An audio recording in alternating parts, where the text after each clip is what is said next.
और भाइयों, आज है जुमा, तो आप सभी को जुमा की बहुत सारी मुबारकबाद।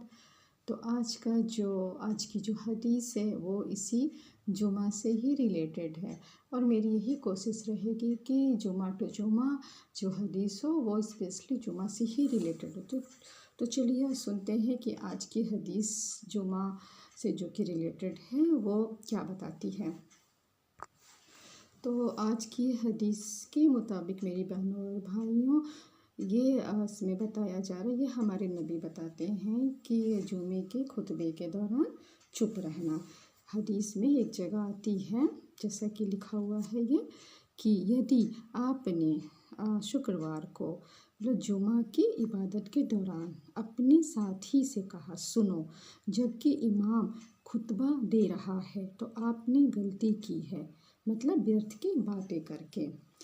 तो इसका मतलब ये हुआ मेरी बहनों और भाइयों, ख़ास तौर से ये जो हदीस है ये तो मेरे भाइयों के लिए है जो कि मस्जिद में जाते हैं जुमा की नमाज अता करने के लिए। तो ये मेरे भाइयों के लिए ही ख़ास तौर से हदीस की ये बातें, ये रिवायत है। तो इसका आगे डिटेल इस तरह से आता है मेरी बहनों और भाइयों। तो खैर अच्छी बात तो बहनें भी सुन सकती हैं और भाई तो सुनेंगे ही सुनेंगे, लेकिन जिनको अमल करना है उनको तो ज़रूर से इस पर अमल करना चाहिए। तो जुमे की नमाज में कुछ नियम है जिनका पालन वहाँ पे जो भी मौजूद लोग हैं उनको करना चाहिए और इसका उल्लंघन मतलब वहाँ के नियम को नहीं तोड़ना चाहिए। तो मेरी बहनों और भाइयों, ख़ासतौर से मेरे भाई, इस हदीस में पैगंबर जो हमारे हैं हज़रत मोहम्मद सल्लल्लाहु अलैहि वसल्लम ने हमें जुमा के खुतबा के दौरान किसी भी प्रकार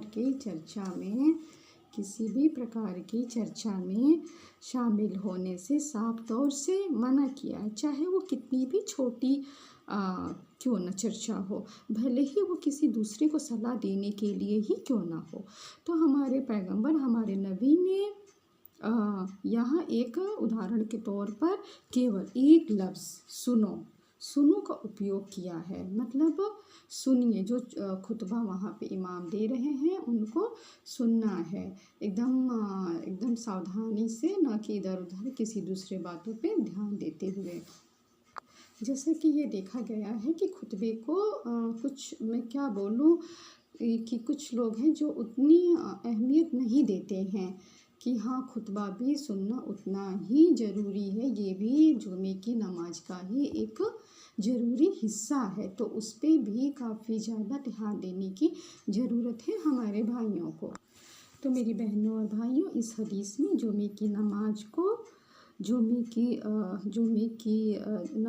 के समय जो खुतबा होता है उसको ना सुनने और उस दौरान खुद को दूसरे कामों में व्यस्त रखने की सख्त चेतावनी दी गई है।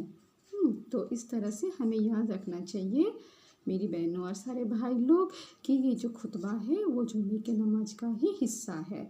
तो हमें उस खुतबे का भी एहतराम सम्मान उसी तरह से करना चाहिए जिस तरह से जुमे की नमाज की सभी लोग करते हैं।